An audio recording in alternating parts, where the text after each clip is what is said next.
let's get started because I don't believe in penalizing people who aren't here on time. I'm always an early bird myself, and I kind of pride myself on that. I like being early for things. So I'm super excited you're here. Oh, the chat is disabled. Thank you for that. All right. So if the chat is disabled, no problem. Thank you for letting me know. There is a Q&A box, and that's where I discovered this. So thank you to Victoria. And if you want, as you're going along, throw things in the Q&A box. There is one question I will be asking all of you right in the beginning. And so I'd love to see your answers. But as you actually, because I'll be asking that question, just wait until after that if you have questions, and you can throw them in that box, and I'll be sure to get to them at the end. But what I really want to go over is drinking less is a great goal. I know if you are based here in the United States or you've been around certain circles and you overdrink, people will tell you that it has to be abstinence. And for some people, maybe that's the case. But I know for a lot of people, myself included, I didn't really want abstinence. I wanted to just be a woman who can take it or leave it. So that to me was, I was in control of my drinking. I can handle it. I can know when to stop, and I could stop with ease and be delighted that I stopped. So if that's what you want, go for it. Don't let anybody tell you that you can't get the life of your dreams, right? So if you are in that position, I would love to, hey, Australia's here. Oh, so good to see you. Thank you for that. And good morning to you. And so I just want to start off by saying I was an overdrinker, and my pattern looked like a nightly habit. So it was after work, and I was working as a pharmacist at the time. I had my own company. I had my own employees, my own stress. I was raising my daughter, and we had certain challenges there. And so I turned to alcohol for my stress reliever at the end of the day. And so my pattern was generally a bottle of wine a night.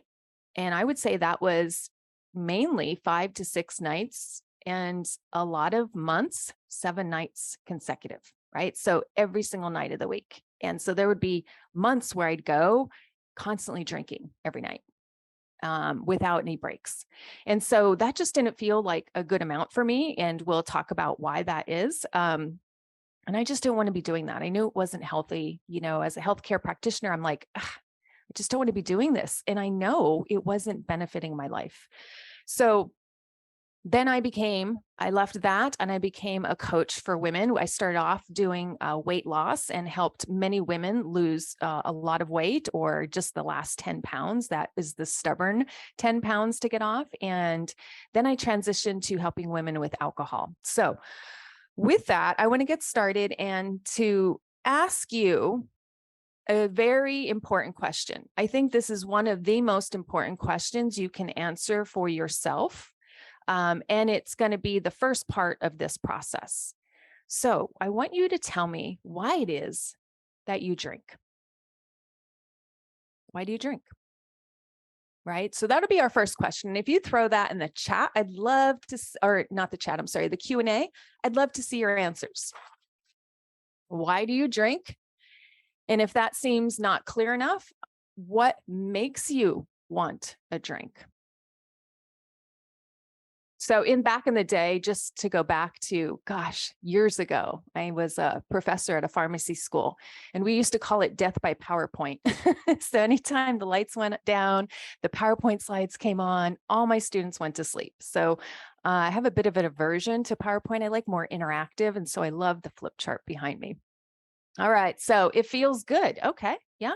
Feels good. Stress, and it's relaxing. Okay. So you drink because it's stressful, and drinking relaxes you. This is so common. I love that. It's part of the fun culture. Yes, girls' night out, happy hour. So we're conditioned to think, hey, this is how we have a good time. This is how we have fun. I love that. I like to party. I like to be a party girl. Wanting to numb. That's good. Yep. Meeting with friends in a bar, a way to unwind. Okay.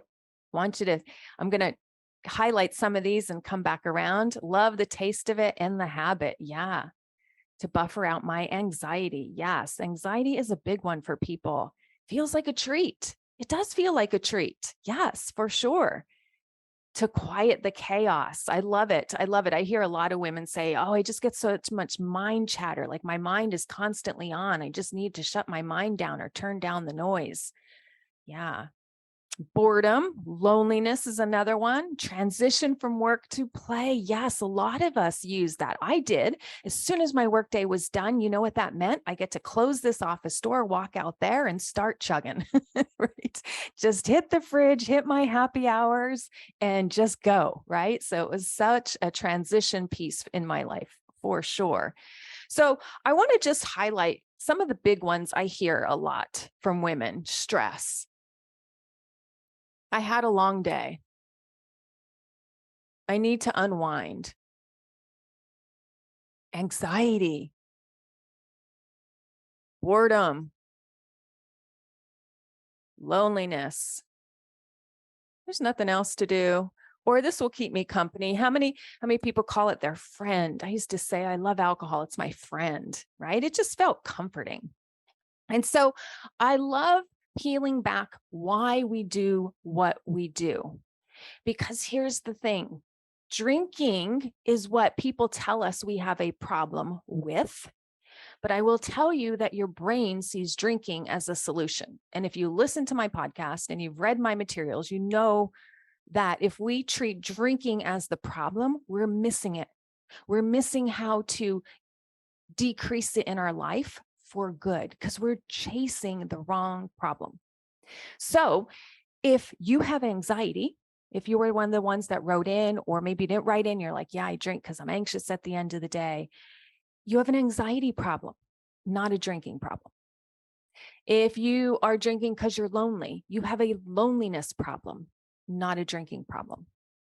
If you are drinking because you are all tied up and stressed up and you need to unwind, you're drinking because you have an unwinding problem, right? And alcohol has become that solution, right? So if you phrase it that way, you will get light years more ahead on solving this for good. So I had an anger management problem. I had a frustration management problem. I had a disappointment management problem because me and how I like to live my life is pretty much perfect. Everything goes the way I say it's going to go on the timeline I get it. I want it to be done. So when my daughter doesn't do her chores on time or her homework on time or eat the dinner I cooked for her, I get a little out of sorts. And maybe it's a lot out of sorts. And so I used it as a way to calm my anger, my frustration, and my disappointment that the night was not running like a clock like I wanted it to, because kids don't operate that way. So I was blaming my drinking problem on my daughter, on her not doing things right, on it's in the fridge and I just need it and I don't know how else to get rid of the stress, right? And so I was calling it a drinking problem, but really it wasn't. I just couldn't handle or didn't know what to do with my anxiety or my anger or my frustration or my disappointment. Those were the main reasons I chose to drink. And so once I learned to say, oh, I just need a different solution to my anxiety, a different solution to my anger, a different solution to my frustration, a different solution to my disappointment, then my brain won't crave so much freaking alcohol. Then I could cut back for good because I've solved the root of the problem. So, my friends, I have to tell you that in of itself can change how easy and simple this process can be for you. Because if you're no longer chasing the wrong problem and just trying to minimize drinking, and then you're like, well, I'm so still anxious. I still don't know how to unwind. Your brain's always going to want to go to a solution. You're a smart person, right? Your brain is problem solving. So your brain's like, hello, it's right there. Just drink it. Just order it. Just order another one. Have another. It works great, right? So your brain is doing what it should be doing. solving problems. That's what our brains do. It looks for when we're unsafe, what's wrong, and how to fix it. So your brain is wanting to get to a place of less stress. So you have a stress problem or a lonely problem, and you're trying to solve it by that way. So how many of you feel like this is like a different way of hearing this information? So what I want to cover next now, so we got number one, why we're drinking. So if we don't look at as if we have a drinking problem, we have a marital problem, we have a financial problem, we have a job stress problem, right? We have some other problem that we're trying to manage by using drinking, which our brain thinks is the solution. So if we don't get to the underlying problem, guess what will happen with the drinking? We'll be on and off the bandwagon all the time because our brains will be fighting. Oh, but I just want to drink. It's going to numb my problem. It's just going to not make me be thinking I'm responsible and I don't have to take care of this child. And it's going to help me with my emotions, right? And so the brain's going to have a hard time breaking up with it for good. Because I know I took breaks. I took months off. I put rules around my drinking. I'm not going to have it Monday through Thursday, and I'll just have it Friday, Saturday, Sunday. I did all that, but it never really worked because then I didn't learn how to manage myself without it. So I kept desiring it so much that when it came to a Friday or a Saturday, oh yeah, well, let's just chug that whole bottle down and start a second. Yeah, why not? Because I've been depriving myself and I had all this pent up aggression, frustration, and anger inside my body that I didn't know how to release. And so I put rules around the drinking, but it never worked long term. It didn't because I had the wrong problem. So if you go to a doctor and you have a headache and they give you Tylenol for it and they treat the headache, but your headache is a symptom of something bigger going on. And you just treat the headache. But then the headache comes back the next day, and it comes back the next day, and it comes back the next day. And it's like, oh, well, it must have been a migraine. I had the wrong diagnosis. Well, same thing. If you're diagnosing your life as a drinking problem and not getting to the root cause, you're never going to come up with a solution or a medicine or another coping way that's actually going to work on the real problem. So your brain has said, okay, drinking works. And when something works and it feels good, guess what? The brain's going to want to do it more. So that doesn't mean you're a bad person, you have bad moral character, you're just defective or whatever. I've heard in some recovery circles, you have a character defect or all of this stuff, an allergy, all of this stuff that I'm like, but when you look at their latest research, it doesn't really hold up. Maybe that worked a long time ago when we didn't know as much, but now we know so much more. And so what we know about drinking is just it's a maladaptive behavior. Maladaptive just means that when you do it, it's not giving you the results you want for your life. So it's maladaptive, right? It's a coping mechanism gone awry. Why? Because when you have a maladaptive pattern, it leads to more problems in your life. I wonder if you could see that. It's all it's just saying is it's leading to more problems in your life. So tell me, what problems does drinking cause in your life when you overdo it? Anybody want to comment on that? I'll share with you all the problems it caused for me. And there were a slew of them. So problems for me, when I drank, then I often snacked and I ate more and I ate like carbs and stuff and desserts and things that I really don't want to do. Now, in of itself, maybe not a bad thing, but when the scale's going up, when your jeans aren't fitting, your clothes aren't fitting, now it's like contributing to weight gain. I wasn't liking that. I didn't want weight gain. I was good up until 5 o'clock. And then all of a sudden I'm like, what happened? I'm just munching on things I don't want to be munching on and things that I don't even really like my daughter's leftover chicken nuggets. I'm just not a fan of chicken nuggets, especially the ones that come out of the freezer into the microwave for a whole minute. Like they're just not that super tasty. Her mac and cheese, I didn't even like mac and cheese. And I'd be finding myself eating the most random things and snacking on Cheez-Its and things that I'd never had a craving for. until I started drinking, right? So for me, my weight went up. What other problems? My sleep. Anybody ever here wake up in the middle of the night and be like, oh my God, it's 2 o'clock in the morning. Why am I awake? Because you've been like super tired. Yeah, because alcohol messes with our melatonin. And so we don't get sound sleep and we don't get restorative sleep. It really robs us of our REM sleep. Other things that I was really embarrassed of, forgetting conversations. Anybody forget conversations? That's really embarrassing, especially when you promise your daughter you'll take her to the trampoline park on a Friday night after we're having a dance party. I got trashed because I think alcohol makes me dance better. I promised to take her to the trampoline park the next day. She's all dressed in her gym shorts and her socks with the grip on the bottom that you have to wear at the trampoline park, saying, Mom, I'm ready to go. And I'm like, huh? I don't remember promising you that. And just to see the look of disappointment and despair and her shoulders fallen. And she was 6 at the time. Like, oh, I just felt like the worst mother. I'm like, really? Wow, I guess I had that much alcohol. And then taking out your recyclables, you're like, ching, ching, ching, ching, right? And you're like, oh gosh, I hope the neighbors don't hear. So many problems, the brain fog, the headaches, just not feeling good about myself, that inner critic that comes like, why do you have to drink this much? You know, it's not good for you. So the litany of negative consequences, right?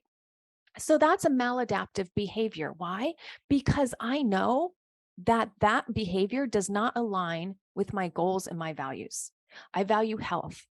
I value maintaining a normal size body weight so I can live a long life and have a high quality in my life, right? It doesn't align with other goals that I have, how I want to treat my spouse, how I want to be seen as a mom, how I want to show up as a mom, what I'm teaching my daughter about alcohol, right? And appropriate behavior around it. So there was so much that wasn't aligned with my goals. So I'm like, okay, so if I have this maladaptive pattern to coping with for me, my anger, my frustration, my perfectionistic ways, having to go everything on a timeline, very regimented. How can I do a different pattern that now does lead to the results I want? So now how do I develop an adaptive strategy? Adaptive just means your brain's willing to adapt, move on to something else that's going to work and give you the results that you want in your life. So at first I wanted weight loss because I wanted to get off the weight that I had put on. And now I'm in maintenance, right? So you maintain the weight. So I wanted to make sure my weight was within a range. And I wanted great sleep. When I get good sleep, ladies, you probably know this. When you get good sleep, you just operate on all cylinders. You're firing away. You feel good. You don't have the massive sugar cravings and needing more caffeine and the ups and the downs. Like you feel like, we know poor sleep leads to decreased longevity, right? We know that it causes more sugar cravings and our systems not to be in that nice circadian rhythm that it operates ideally in. Now, that's not to say you need to get optimal sleep every single night, but the more good nights you get, the better you operate. And so I wanted results that were different than what I was getting. So my strategy needed to change. My behavior needed to change in how I managed those emotions that were most difficult, that were causing me to overdrink. And so that's what you learn, right? That's what I help my clients learn is like, okay, if you're over here, tell me all the problems you don't like, tell me what things you do want, and let's find an adaptive strategy for that. So it may be completely different for a different woman than it is what I went through, right? But you can find a strategy that gets you to your goals and what you're willing to do. I'm not just going to say, oh, go the exercise and go to the gym 7 days a week, right? Or 5 days a week. No, if you're not willing to do that, you're not going to stick to it. So you have to find one that you're going to do and you're going to stick to, and that will stay with you for life. That's really important, because if you're only enjoying it to get to the goal, that means you'll stop doing it when you get to the goal. And then some of those negative side effects may creep back in. So we want to make sure that we're finding something for you that's going to work long term. And so I also mentioned that I would cover with you what is the most scientifically researched way to cut back on drinking. And that most effective way is actually behavioral training. And so I hope I proved in the last flip chart page why that is. Because if you don't do this behavior and now you have this behavior you do, you're going to just naturally want to do it, especially if it's giving you positive results in your life.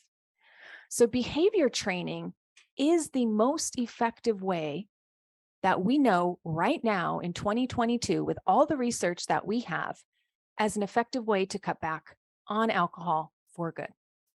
Most effective. Now, what makes it a little bit more effective, excuse me, a little bit more effective is if you have support along the way and you have a community.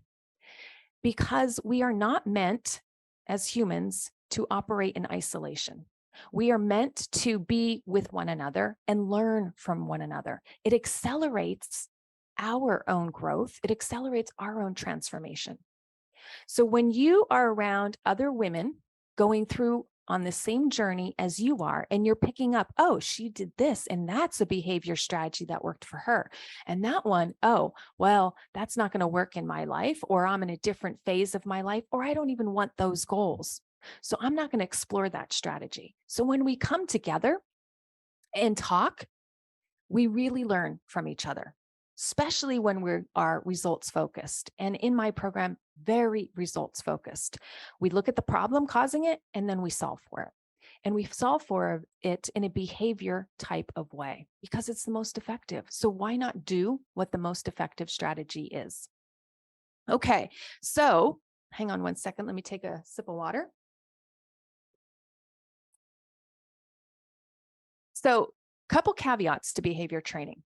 So you're training your brain and your mind and your body. They are considered one in this type of training. So it's not just managing your mind and managing your emotions. It's both. It's together. It has to be a brain body for it to stick and last. And that's what the research shows. So you learn these tools and techniques in which you can operate that way, in which are most effective. And so I teach those tools and techniques so that you can get momentum going and keep building. And then you find that you just keep wanting to practice it because your life becomes so much more amazing.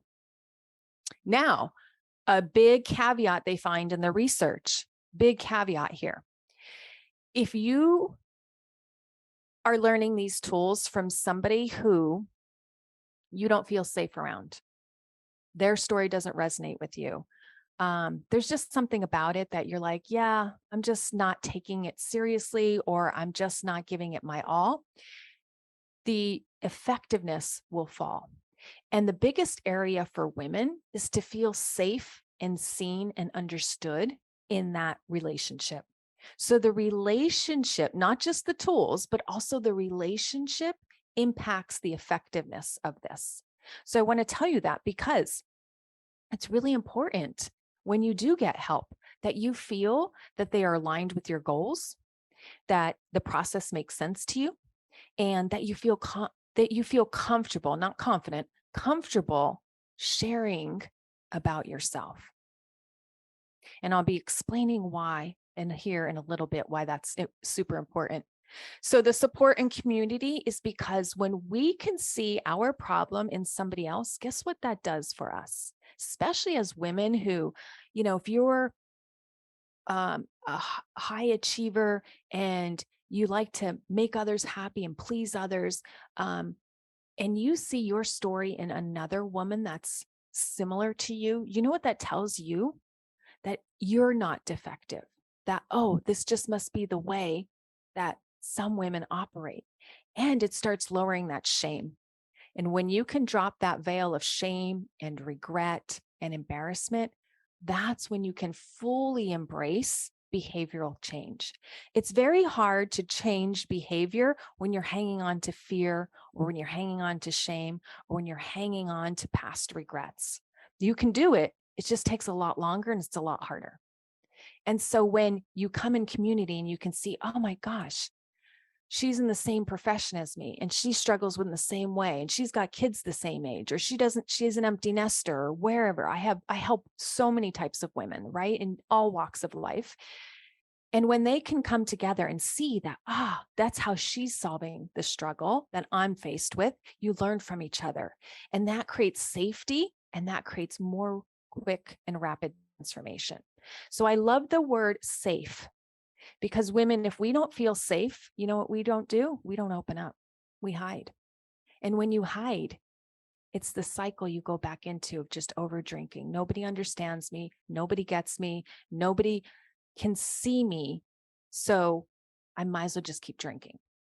And that's a very toxic pattern that we really want to get you out of.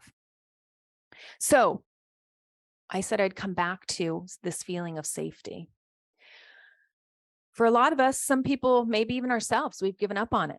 You know, maybe our spouse has given up on it. Maybe we've given up on ourselves on being able to conquer this or really control our drinking, or people have told us that they stopped believing in us because of our empty promises or whatever, or maybe we've made empty promises to ourselves.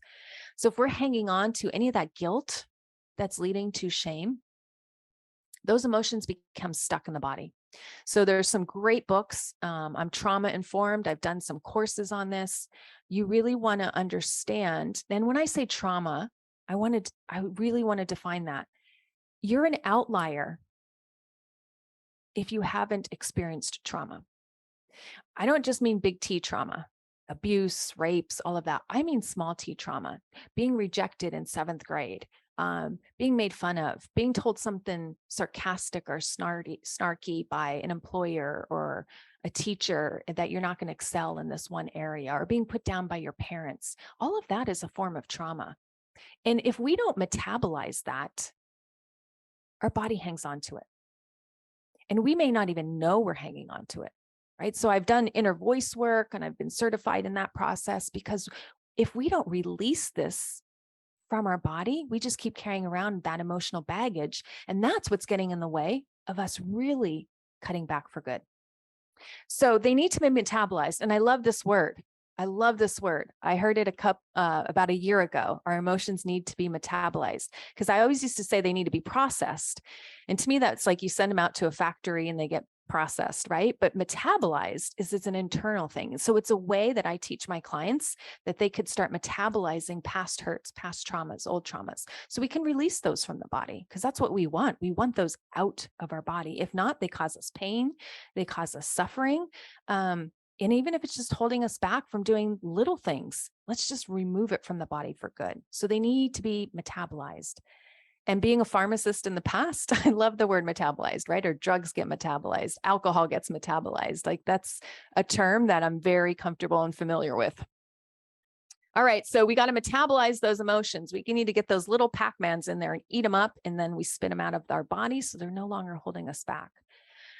All right, so we talked about the root of the problem.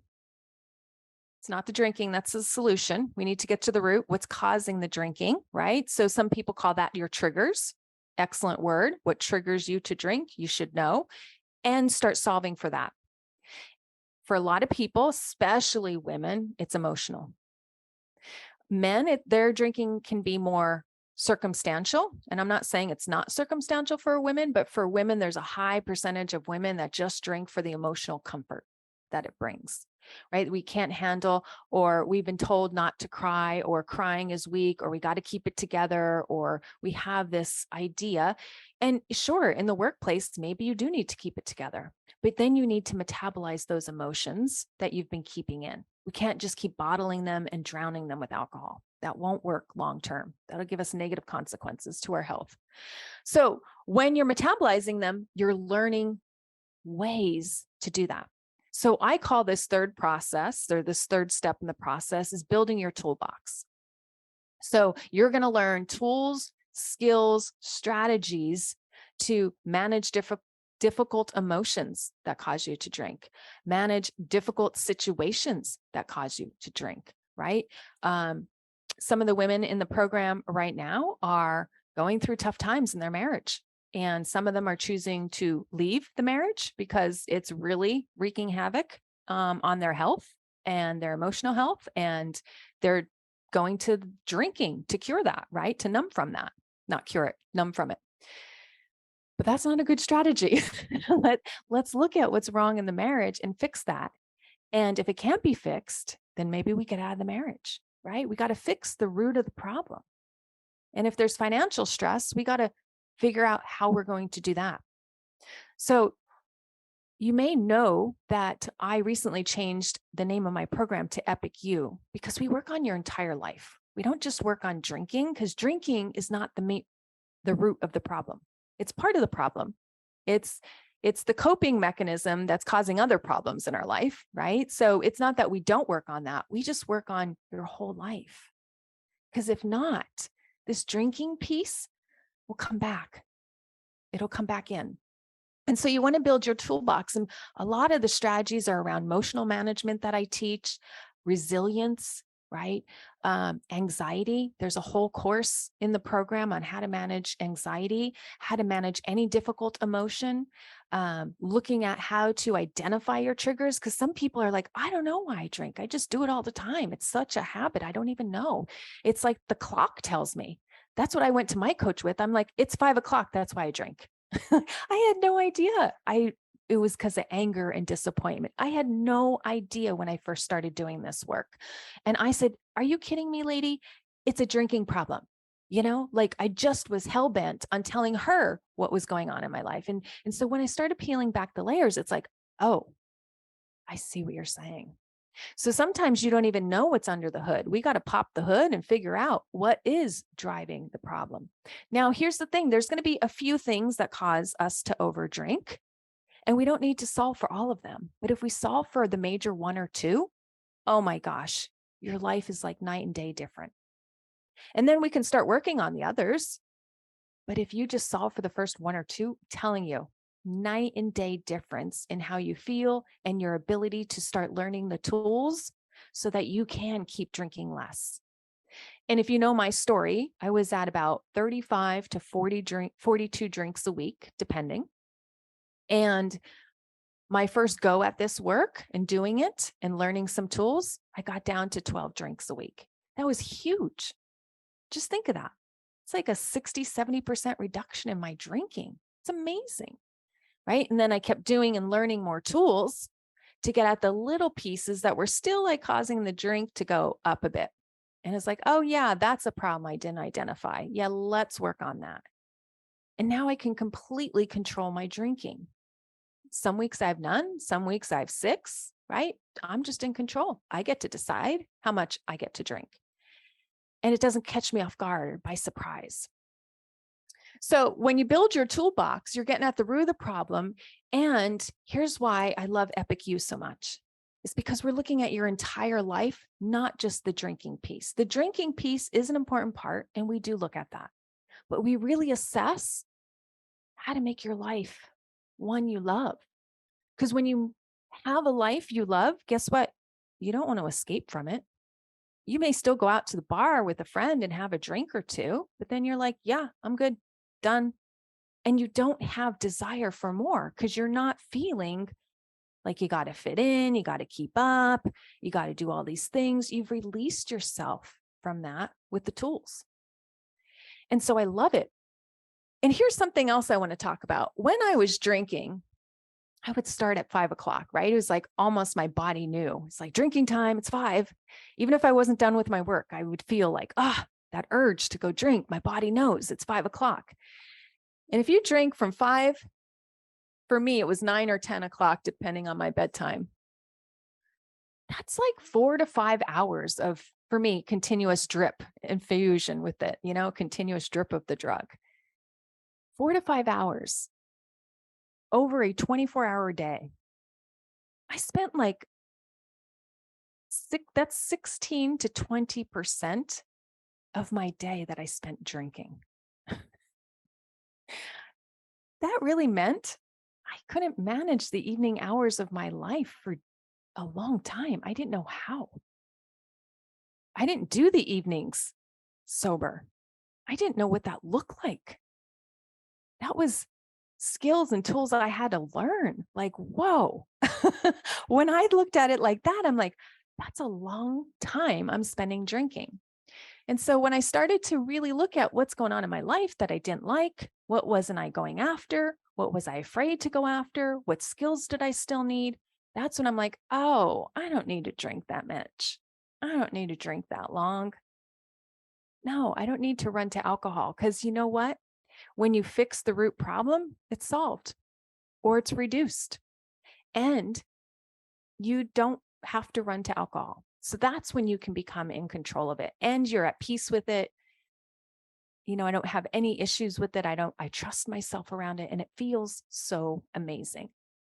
All right. So right now I want to take questions from you. And then I'm also going to end with, if you do want to work with me, what would that look like? But first, let me take some questions. If you'll just pop those in the Q&A box, I'd love to see.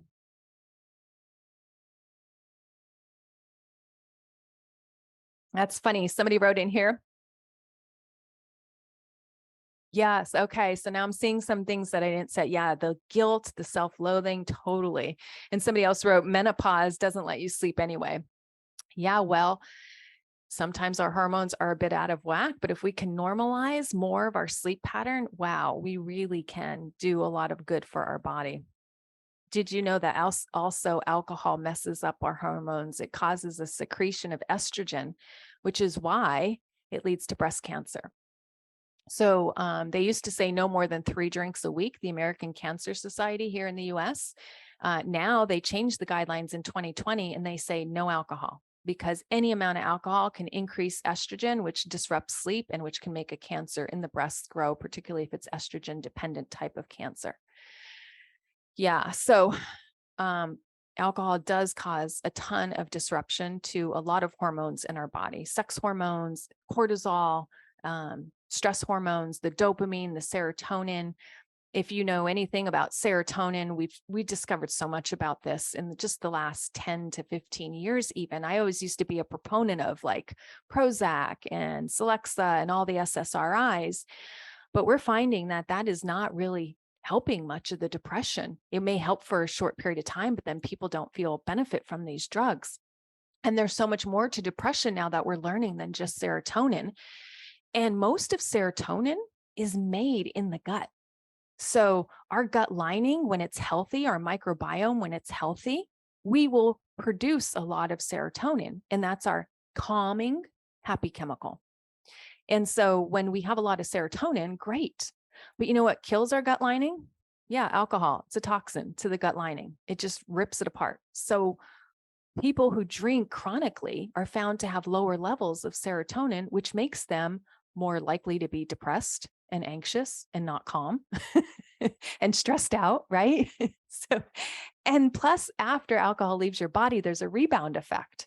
So the rebound effect causes your serotonin levels to plummet lower than somebody who never touches alcohol. So not only does it go back down, it like plummets lower. So it's like subtherapeutic. And that's why we feel awful the next day. And that's why people will say, go to the hair of the dog, let's have a drink, right? Because they feel so low, so blue, so depressed. And that's just because alcohol is worn off, and that's the body's natural reaction to it.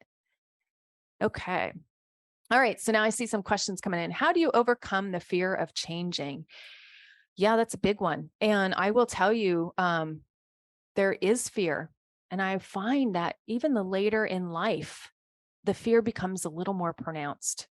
When we're in our 20s and we're in our 30s, we're used to change. We're going to college. We're doing new classes. We're leaving the nest and trying society on ourselves, or, moving around a lot. And we don't seem to be affected by change as much. But then there's research to say after 35 and after you settle down, the brain becomes reluctant to change, and it becomes little bit more reluctant to learn new things. And so it does become a mental challenge. And so that's something I help with, right? Is getting over that mental challenge, because that's all it is. It's a mental challenge that creates fear in your body. So it's your thoughts about it that create the fear of it. And so we have to flip the script on that, and we have to reframe it. So not looking at what's causing, or not, I just wrote an article on this, actually, I think, to my news list, right? To conquer fear, you have to walk through it. And so as I talk with the ladies, I'm always saying, all right, just take fear, grab it by its hand like it's a little toddler, and you're just going to walk with it, because that's the only way to get your body and your brain to embrace the change. And then it gets easier. It just gets easier. Just like the more times you do something, it just gets easier, right? Anytime you learn something new, the first time you do it is hard. So it's really important that you have a support system, people you can work with, people you can count on to keep you going, especially in the beginning when it's hard, because you'll want to quit after a couple of days. Absolutely. You'll go like a couple of days and be like, oh, that was too hard, or 10 days, back to the alcohol. And so, yes, that's why I think this supportive environment is so key on increasing the effectiveness. And that's why, ladies, I changed my program to have that group component. And I'll tell you, when I went from one-on-one to groups, holy cow, did the ladies really start catapulting in terms of their transformation. They're learning from each other. They're interacting with each other. They're saying, hey, I tried this tool. You should try that. If you've got anxiety, they are helping one another out, because we all want a better life. None of us want to be dependent on alcohol. Sure, if we want to enjoy it here and there, but we don't want to be dependent on it. And so really having that community, really having somebody there for you when it feels like the tough gets, going, right? It's like, okay, how am I going to do this? What tool can I use? What strategy can I use? Yeah. So I love that. Fear will be part of it. I'm not going to tell you it's going to go away, because that would be lying, and I don't lie. One thing we practice in the program is always radical honesty. If it's hard, say it's hard. We're not here to sugarcoat anything. Sugarcoating things only keeps us hidden and doesn't make us feel safe, seen, and heard. So we can handle anything in the program. We can handle all of it. I'm telling you, I've heard everything, and you'll hear me say things, and it's raw. But that's where the healing and the transformation comes. Yeah. And, the second part of that question, you were mentioning you like socializing. I do too. I love my friends. I love my drunk friends. I'm not mad at them. I'm not judging them. They're getting drunk, and I'm like, wow, I'm sober enough that I can be there for them. I can drive. I can walk them home. I can get them into our guest bedroom if they need to stay overnight. I'm not judging. How I choose to do my life and my health goals are for me. How somebody else chooses to do alcohol and their goals in life, that's for them. So I could still be socializing. I was actually at a gala last night, and I sat next to this woman. She was put at our table. And so I just started talking to her, and she's like, what do you do? And I said, I help women break up with alcohol. She goes, I don't drink. And I said, what? Do you have any friends? And she was laughing so hard, because she was like, oh my gosh, you have no idea like how crazy it is to say to people, I don't drink, and not have like somebody look at me like weird. Are you an alcoholic, or la, la, la? She goes, I was expecting you to say, are you an alcoholic? And I just was like, I went right to the punchline. And she's like, no, I said, do you go to bars? Do you hang out with people who drink? She goes, all the time. Just because I don't drink, they don't care. I'm like, exactly. You could still socialize over club soda or water or a mocktail or whatever you want. It's just so interesting, because our brains are so wired to think, I need to go and do the same thing I've always been doing. But it has nothing to do with that. Nothing at all. I love that. All right. So I know who I'd like to know how to stop at 2. I don't drink daily, but stopping at 2 can be tricky. Yeah. Yeah. So we can learn to do that. Absolutely. I didn't think it was possible, because I was like, are you kidding? I just want more. Once I get started, that's how I came up with the name of one of my programs, How to Get Your Off Button. Because I would tell my husband all the time, I don't think I have an off button. I must have lost it somewhere in my 20s. I used to be able to stop, but I can't stop. Once I get started, I want to keep drinking. And so you can learn to find your off button. There are tools you can absolutely teach your brain. It's so good. Yeah. Is the goal not to drink at all? No, the goal is your goal. Is your goal not to drink at all? I welcome it. Is your goal to drink some? I welcome that. A reduction in alcohol to any extent is a noble and worthy cause because it teaches you so much about you and how you get to show up how you want to be in your life. When I first started doing the work, I never wanted to get less than 12 drinks. I thought 12 drinks was my sweet spot. And I hung out there for a while.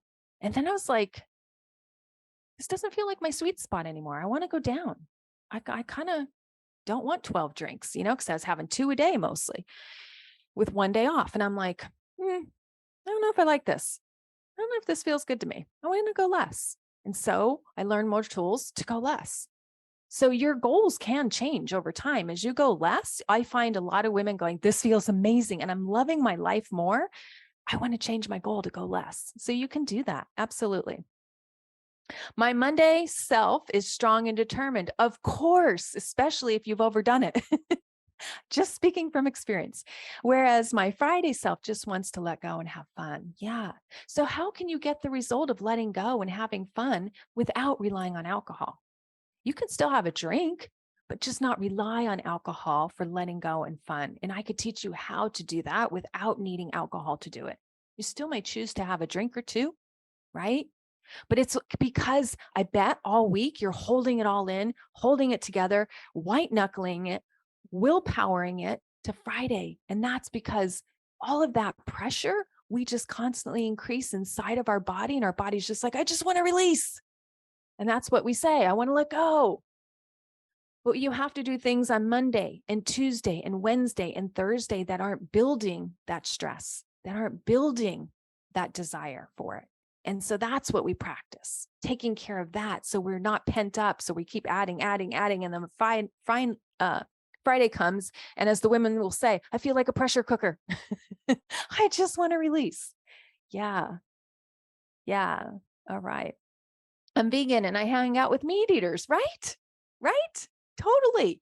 I don't do sugar most of the time. And people around me order dessert. And last night they went for the cupcakes. My husband loves sweets. So he's like, can I get your cupcake? And I said, sure. So I pick him up a cupcake and I hand it to him. He's like, these are the most delicious cupcakes ever. And I said to the lady who doesn't drink alcohol next to me, how are the cupcakes? She goes, oh, they're really good. You really should get it. It's worth the calories. And I said, I'm just not interested. She's like, I love that you just said, I'm just not interested. You're not saying it's about my weight and making me feel bad for eating it. I'm like, well, why would I make you feel bad for what you're eating? That's your stuff. I'm not taking on your stuff. I've got enough stuff over here. And so it was just so fun. It's like, just own who you are, ladies. And you really give permission for others to own who they are and not be embarrassed and not feel like they have to hide and not feel like they have to make excuses or come up with some meme to tell themselves or to tell you that it's okay. It's just okay. If you don't want a cupcake, don't eat the cupcake, right? So I love it. See, we do this in other areas of our life, but our brain will say in the alcohol area, I don't think I could do that. Totally can. How do you manage latecomers to the group? Oh, everybody's welcome whenever. We just jump in, we just welcome everybody. And a lot of members will just say, hey, Sherry, where do I start? And I'll say, what are your goals? And so once I understand your goals, I'll say, do you know if it's a drinking thing? Because some people come in for weight loss because I've got tools on that. I've got a whole bunch of stuff in there. And so we just get you going to where you want to go. And so I just need to know where you want to head. And then I point you a path there. It's wonderful. So everybody does the program a little differently. It's great, because everybody is on a different journey, right? So I love that. Oh yeah, I will tell you about my programs. Oh, do I start? Sorry, I keep missing the question, the second part of the question. You're welcome to come anytime. I don't have a start and a stop. Here's what I noticed about start and stops. People start comparing themselves to, oh, we all start at the same time and we're 3 weeks in and wow, she's losing weight and she's drinking less and I'm not. Oh, the social comparison, ladies, we've got to stop that. This is your journey. Make it your journey. Own your journey. We're here to make you own your journey or help you own your journey. And that is all that matters. That's all that matters. You don't have to pay attention to other people's journey. You don't even know where they're at. And people love that. We're just here to love on you and give you the tools that you need so you can get the transformation you want. So that's why I'm like open all the time. Come as you are. When the group gets too big for me to handle or manage, we close it down. But right now, plenty of room for you guys. Totally. Okay, tell us about your programs. And then there was just one other question. Did you get better at dancing without drinking? That is so funny. My dancing was never good. And I've been told that by people that love me, my husband, my sister, even my mom. She's like, you know, you really can't dance. And I said, I know. So I've just accepted that I'm a average dancer. I will never call myself a lousy dancer because you know who the lousy dancer is? Somebody who's not on that dance floor. Okay. I'll at least get on there and shake it. So it doesn't look good. And so, hey, you can dance next to me and feel really good about yourself. And I'm okay with that. It's all right. I don't have to be amazing at everything. I know what I'm amazing at and I love it. I'm amazing at what I do, my work, loving on women, and just having a good time in life and enjoying it and not having to escape it. And I want that for you if that's what you're ready for and what you want. Okay, so somebody asked, tell me about your program. So they just changed. Okay, so just so you know, they just changed. And so all the information is now on my website. And it's a lot, meaning you get a lot for, and I've lowered the price. So the value is amazing now because I saw a way to do it so much better and for the women to get quicker transformation. And so I'm like, oh, I have to stop what I'm doing and do it this way. And so we got all the parts together. Everything's functioning and ready. So EpicYOU, because we work on your entire life, everything. There's nothing you need to hold back. And we do it in a safe, supportive way. So some women come and they don't want to share right away. They kind of want to test their waters and put their toe in. Fine. But we're ready for when you want to dip more of your body into the water. We welcome that, right? Because we just want to help you get to where you want to get to. And so there are over 35 courses in the program. Because if I just focused on drinking, guess what happens? You're going to want it more. If we keep drinking, we talk about drinking all the time, your body's going to be like, you know, what your mind focuses on expands. So how did you drink last night? How many drinks are you having tonight? If we're all about the drink plan and nothing else, your life isn't getting any better. You're just managing drink counts. Like, no, we're not doing that. We're doing so much more. So there's an anxiety course, a resilience course, an emotional management course, how to deal with difficult emotions. Some of people are procrastinators and they want more productivity. So there's a productivity course. I've been building these things behind the scenes as the ladies have been coming in and saying, I need this. Sherry, I need this. I need this. So I said, okay, let's build it. Let's do it. And so I'm teaching them the tools as I'm learning them and I'm doing the research and finding out what's most effective. So we do that. And then the women are like, I want weight loss. So we have a whole course on weight loss and how to do that in a way that doesn't feel depriving. And you don't have to follow a certain diet, right? So this is individualized. So you can take these tools and you can learn them. So inside there, you may have heard of my old program, Drink Less Lifestyle. It's in there. You can do it. It's great. You can do how to get your off button back for the woman who wants to have 2 drinks and stop, right? That's going to teach you the quick tools really quickly to start making progress in that area and how to sustain it. So self-confidence, boundaries. Oh my gosh, ladies, I have to tell you, that's one of the best courses in there because most people think boundaries is just saying no and commanding others how to operate. I'm telling you, you're missing it. It's not part of the formula. There's a formula that you follow when you do it flawless every time in work, at home, wherever. Boundaries. I'm telling you, it works so good. And we've never learned how to set them. And so once I learned that, I'm like, oh, the ladies need this course. So I created a course on that. So you could go in and just start wherever you're feeling like, oh my gosh, this is leading to my drinking. So if you tell me, Sherry, I have really bad anxiety. I'm on all these meds. I'm on an antidepressant. I'll be like, welcome to the group. That's a lot of the ladies in here. They do this managing anxiety course. They start coming off their meds. They start feeling better. Now, always with the doctor. I'm not here to give doctor advice, right? With a healthcare practitioner, I want you to manage your meds with your physician or whoever manages that with you. But I will teach you coping tools. that you could rely on yourself to lower your anxiety. It's awesome. Some people need that around parties when they go out, and especially after COVID, we need to learn to socialize again, right? It's like, how do I say hello and start conversations? So yes, there are tools that you would learn. And so you're going to notice your drinking. It's like, oh, I'm doing this thing over here, this new adaptive behavior, and I don't need to do this maladaptive one. It's beautiful. So, and you also get 6 calls a month inside the program. And so we're on with the ladies talking through what's working and what's not working, right? And then how can we move the needle and make progress on what's not working.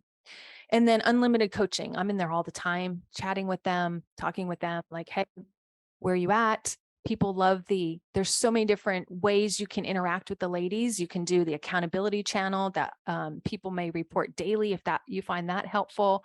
People are sharing information. There's podcasts I might drop in there. Then I'm like, hey, you got to listen to this one if you haven't heard it, or it's not even always mine. It could be other people. It's like, hey, you're struggling with this. Somebody had neck pain, and I found a practitioner who's doing something that she hasn't tried in her area. And I said, hey, here's a physician. I heard him do this podcast in your area. He might be able to help with your neck and back pain. And yeah, so really good. We're here to get you the life you want. When you have the life you want, ladies, you won't want to drink so much. You'll be able to control it because you're like, my life's amazing. I don't need more alcohol. I'm not running from anything. I'm not hiding from anything. I am getting the life that I want, and it's beautiful. All right, ladies, any other questions for me? Thank you. Yes, I do have to be on the dance floor to enjoy it. Absolutely. So fun. Well, if you want to start EpicYOU, just go to my website. It's now entitled EpicYOU.com. So that's EpicYOU.com. Under the Work With Me page, you will find all the information for EpicYOU, what is included. If you still have questions, you can hit the contact form and email me directly, and I will respond back. But we'd love to have you in there and start really getting the life that you love and being able to be free around alcohol. And when I say free, what I mean is that peace. You're not hating it. You're not loving it. It's just like, hey, there's some alcohol.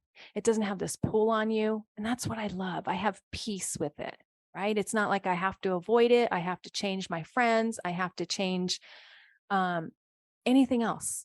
I just want to change my response so that I just don't feel like I need it at the end of my day. And so if that's what you want and to make your life amazing, I'd love to see you over inside of EpicYOU. All right, ladies, have a great night. Thanks for joining.